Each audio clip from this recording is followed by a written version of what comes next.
Hi everyone, Mel here and welcome back to my channel. It's been a few weeks since I put up a video. I've been out in Greece, just in the mountains, enjoying being unplugged. It's been awesome. And I'm back in the UK now. I literally flew in last night, so I am pretty knackered. But I've got a load of videos that I'm going to be putting out and hopefully doing my first live stream this Wednesday evening. More about that later. When I was out in Greece, I was kicking back watching some documentaries that I downloaded, and one of them was A Year as Rhonda Rousey, and this is from the WWE network, and it's charting Rhonda Rousey's progress in WWE from WrestleMania April 2018 until WrestleMania April this year. And I highly recommend it. She's a fantastic woman. She's really humble considering all that she's achieved. And it's actually quite a motivational video. I wasn't really expecting it to be, but it was. And there was a few things that she said that I thought, this is awesome for coaching. The first thing was her talking about her character in WWE and how when she was growing up watching it, she was really inspired by Roddy Piper. And in particular, his not caring about zero fear of criticism. He had zero fucks to give, and she really liked that, so she adopted that character when she was a wrestler. And she even comes out to the theme tune, Joan Jett, Bad Reputation. So she took from that, have zero fear of criticism and just put yourself out there and have a good time. But the thing I want to talk about actually today is something that she said that I thought was pretty inspiring and I think maybe can help you guys out as well. So she talks about how with hindsight, time can be a really great healer. So she's reflecting on her career path because she went from jiu-jitsu to MMA training, working at UFC, to then coming to WWE, and now she's retired, she's off making babies. Good luck to you, Rhonda. And in the documentary, she's saying, well, so there have been times when I felt like really bad and seeing missed opportunities as a failure and seeing things go wrong as a failure. However, with hindsight, as time goes on, she saw that actually these supposedly missed opportunities were a blessing in disguise, and how she found herself again through wrestling, and she was, loved it, and now she's walking away super happy from it. So what I want to take from this is when she says missed opportunities can be a blessing in disguise, and that time can be a great healer, so that now, times in the past where you felt that, shit, this relationship went so wrong, things have gotten so bad and you thought the world was going to end, and how in time it passes and the mood shifts and things change. And then actually with hindsight, maybe, just maybe, things had to happen for new opportunities to come in. It's the essence of the crumbling tower of death, that things have to stop and to provide the space for something new to emerge. And that's what happened to her after her failing UFC career. She then found it was a brilliant opportunity in wrestling. And as I said in the documentary, MMA can be a thankless job, but with wrestling, you live forever. So I can see why people are drawn to it. Not for me, though. I tried one wrestling class, and I am way too old for that. It is really, really hard. I was doing like flip bumps on my first go, and the impact it has on your body. Much respect to wrestlers who put themselves through this all the time, because I don't know how you do it. Anyway, I digress. So I want to take from the documentary when she's saying how missed opportunities, with hindsight, it's been a blessing in disguise, things have surfaced, new opportunities come up, and that now she's happy. And you want to tell yourself in the past when you felt like the world was going to end, you just want to tell your past self, well, actually, it's going to be all right. And in fact, it's going to be better than how it used to be. You just need to hang in there and have patience. This too will pass. The shittiest times that we have, they do eventually pass. Think of times when, I don't know, you've been out drinking with your workmates and you just made a right tit out of yourself and the boss was there and you saw it. And you're like, oh, I can't go back to work. How am I going to live through this? But you find over time people stop talking about it and people eventually stop caring. And then it's, 6 months down the line, whatever, it's not even a thing anymore. You just laugh at it. Also, think about relationships in the past, like the first time you fell in love and when you got your heart broken and how awful you felt and how painful it was. You're never going to feel the same again. You feel broken. And then as time passes, you just end up forgetting about it. And, you know, I think of my very first relationship, I'm like, I can't even really remember it, to be honest. And yet at the time, it's like so painful. So that's the benefit of hindsight, isn't it? So how does this link to dealing with regret? Because often when we reflect on past things that have happened, like missed opportunities, things that went wrong that you'd hoped would go right, whether it's work, relationships, and you're just dealing with regret, you're thinking about it, you're ruminating about it. And the problem with ruminating is that it can allow resentment and bitterness and anger just to keep festering and festering up. Thinking, oh, I would have done it, if I'd done it this way, this would have happened. Well, you don't know. That's the thing. Only one way has happened. You can't go back in time. The only thing you can do is to look back at the situation and think, okay, well, what could I have done better? If there was something that I could have done, then I will make the effort the next time round to do it differently. Or if there was nothing I could have done, it was out of my control, and just accept that it was out of your control and to let it go. Sometimes these things happen in life.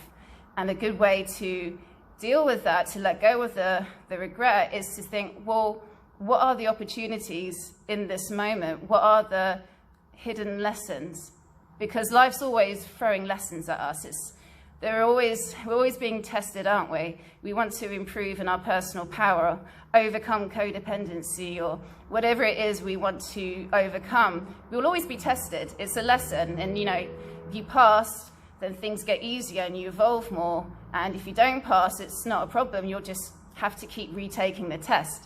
You know, life is like that. You will always be tested. You don't stop getting tested because we're always growing. We're not sterile beings. We're forever growing. Maybe not physically after a certain point, but psychologically within our minds, absolutely. Absolutely, we are always growing and evolving. So it makes sense we're always going to keep getting tested. Because if you think about it, how do you really know how strong you are until you're put in a crisis? If life was always happy, things was always smooth sailing, everything always went your way, then you wouldn't know how strong you are. You wouldn't be tested.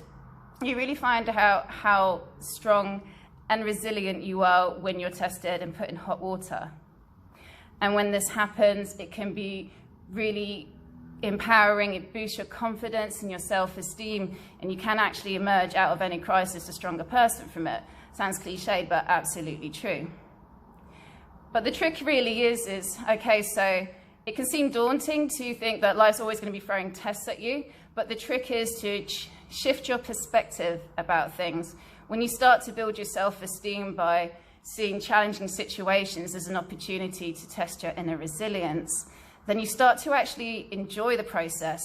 Learn to enjoy it, to see things as a challenge for you to improve, and that what is it to fear really? If you're too scared to keep pushing yourself, it means that we're always comfortable, and that can be fun, that can be comfortable, but we're not really evolving, are we? So do you think you have any regrets that are holding you back in life?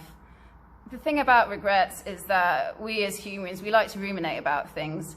We like to think about stuff about the past, things that didn't go right, things that we feel bad about, things that we're angry about, and we'll ruminate, and we end up just building this narrative, this story.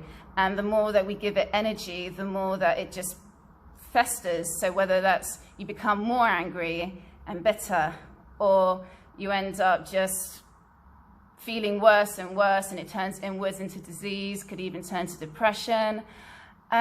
It's not going to help, is it? So what it does, it fosters toxic shame. And this in turn is just awful. Everyone just wants to avoid feelings of shame. Shame is such a powerful emotion that can drive us into impulsive behavior and to seeking pleasure and just to avoid the issue at hand. And it's quite simple, really. All you have to do is just shift the energy of the shame, remove the toxicity of it, so to speak. And you do that simply by reflecting on the situation. Oh, okay, so this thing that I regret that's happened, what is it really that I'm upset about?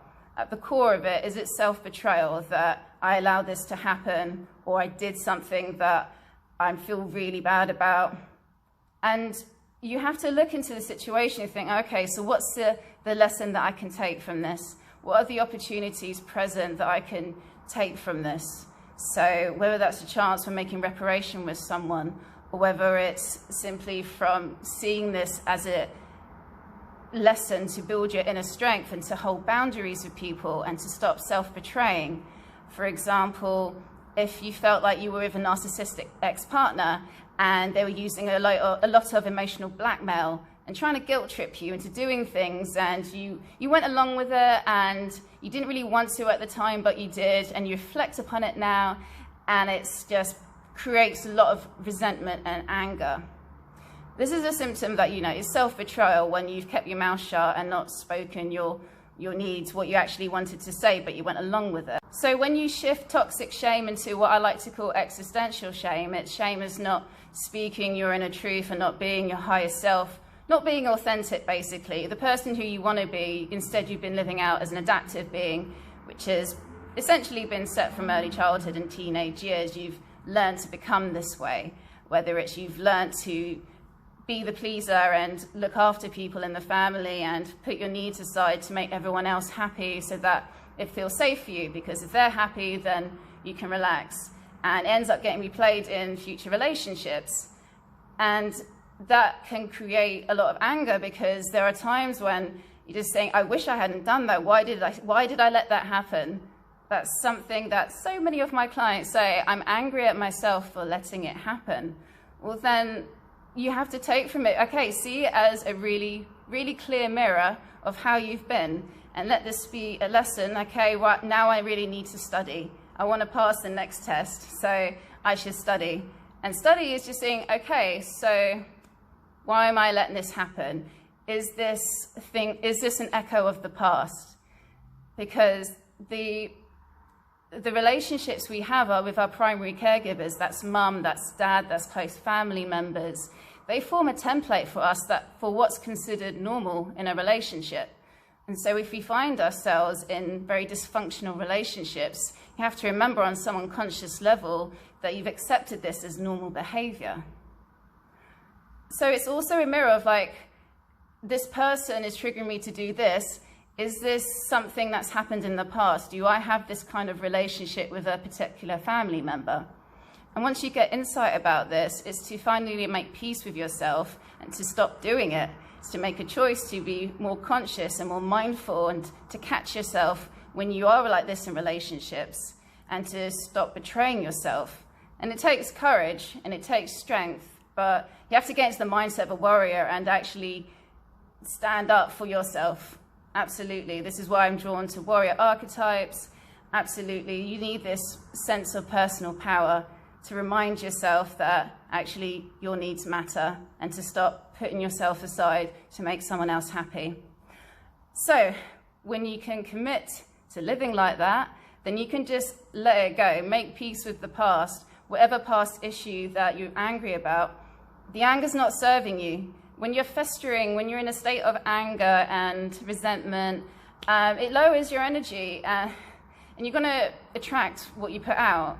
It's just how it is. So you need to let it go, and you let it go by two ways: forgiving yourself and just dropping the thought. It's quite simple, but it needs to be practiced daily, because energy follows thought. So the more you're thinking about a particular thought, the more it's going to build up, and it's going to build up your feelings, and it's going to be harder to drop it at that point. So you need to get into a disciplined habit of catching yourself when you're ruminating about something that you've committed to let go. So commit to let go of it, and just, you know what, if it's someone in particular, just send them light and love and just drop it, and that's it.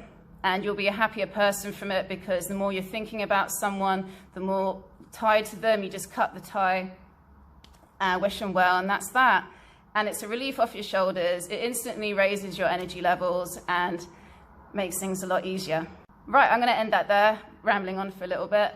So I'm going to have a live stream happening Wednesday evening, British Standard Time, let's say about 8 o'clock. And I'll see you guys then. Bye for now.